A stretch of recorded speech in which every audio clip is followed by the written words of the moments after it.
Good morning class 8। हम लोगों ने लेसन नंबर 1 में फर्टिलाइज़र तक पढ़ लिया है। फर्टिलाइज़र में मैंने आप लोगों को आर्टिफिशियल फर्टिलाइज़र और नेचुरल फर्टिलाइज़र के बारे में बताया था।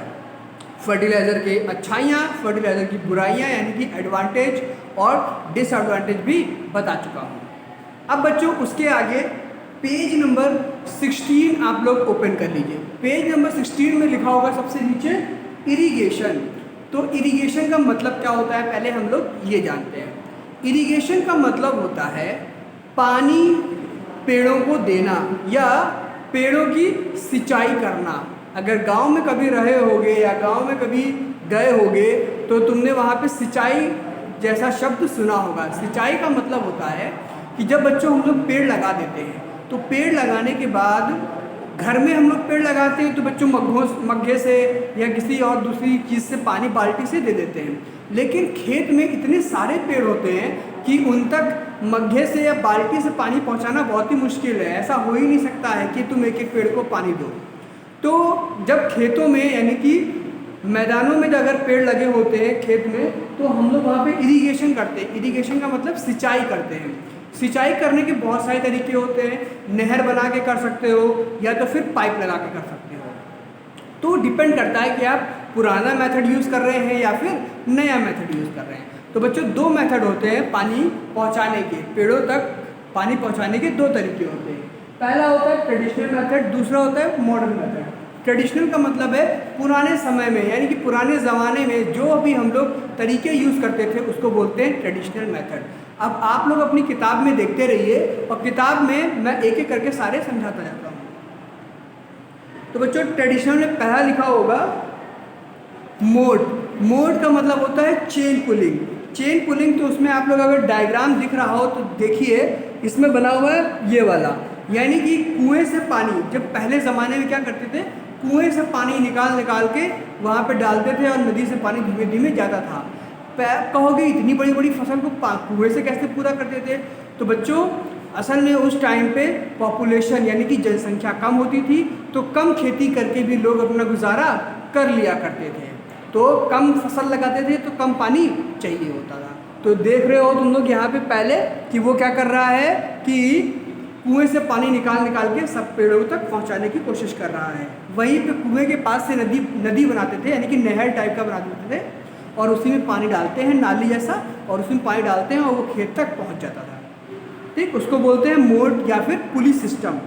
दूसरा है बच्चों चेन सिस्टम। ये देखो यहाँ पर अगर दिख रहा हो तो चेन सिस्टम का मतलब होता है कि जो इंसान पानी खींच रहा था इस बार इंसान नहीं खींचेगा, वहाँ पर एक मोटर लगा दी जाएगी या फिर कुछ चेन जैसा, जैसे कुएं से खींच रहे थे पानी तो चेन वाला सिस्टम हो जाएगा कि बार बार चेन खींचोगे और पानी अंदर जाएगा और निकलता जाएगा वैसे करके।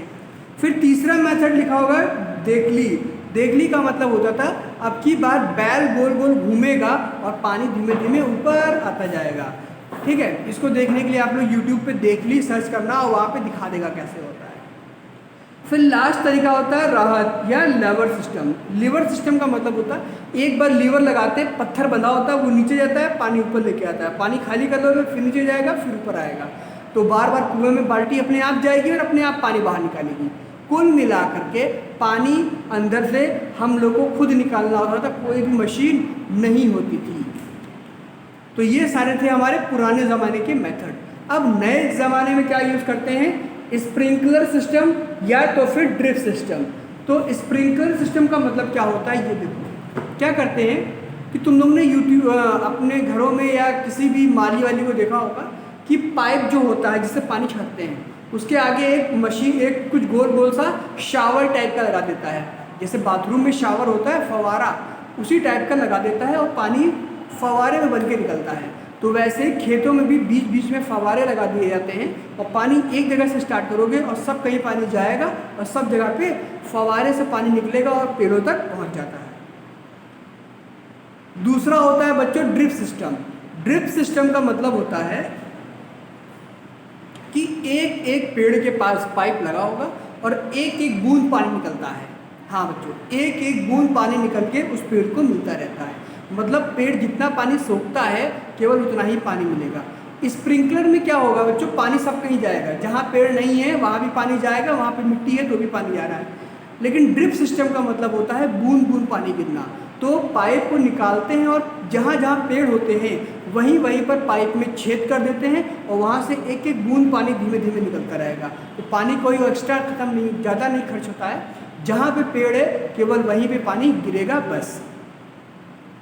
तो बच्चों इतना समझ में आ गया इरिगेशन किसे कहते हैं।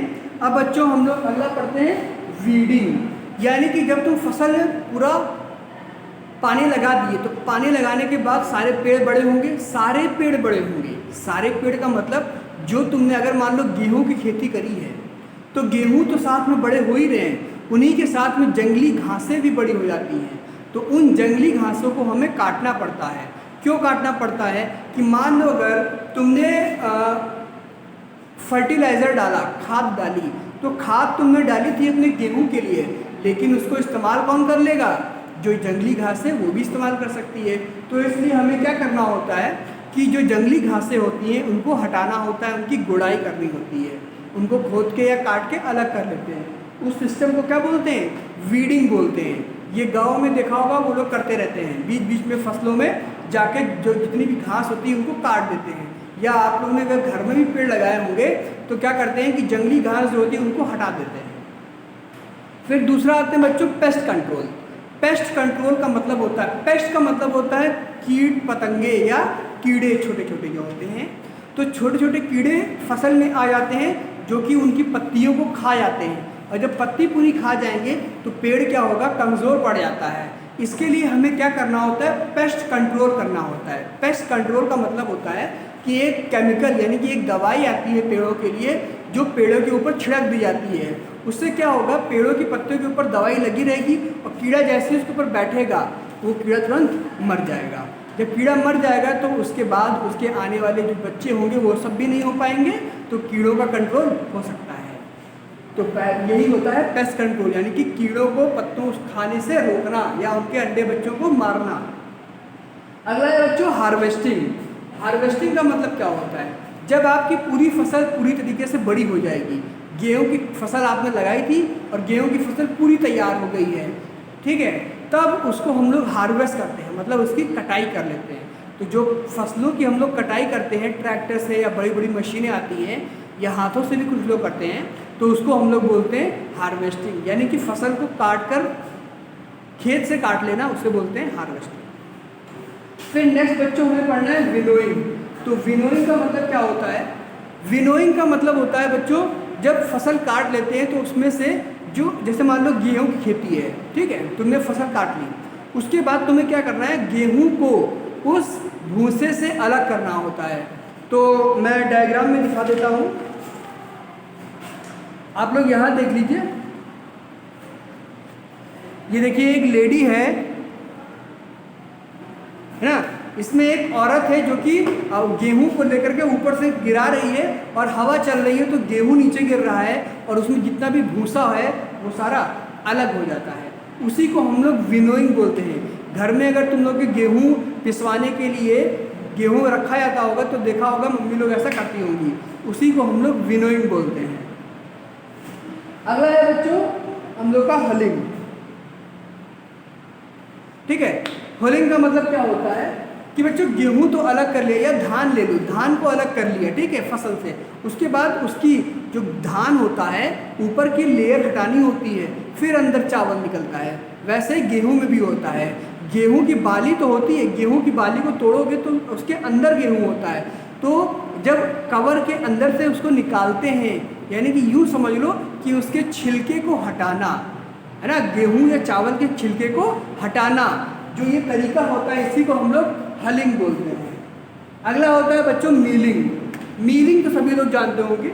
मीलिंग का मतलब होता है कि आपका जो भी अनाज है उसको पीस करके गेहूं आटा बनाना। मान लो गेहूं है, आपने गेहूं को काटा यानी कि हार्वेस्टिंग करी आपने उसकी, फिर विनोइंग मतलब कि भूसे से अलग किया, फिर हलिंग यानी कि उसके अंदर से जितने भी जो बाली या उसकी कवरिंग थी वो सारी हटा के गेहूं अलग कर दिया, फिर मिलिंग यानी कि उसको पीस लिया, पीसने पे आटा बनाया।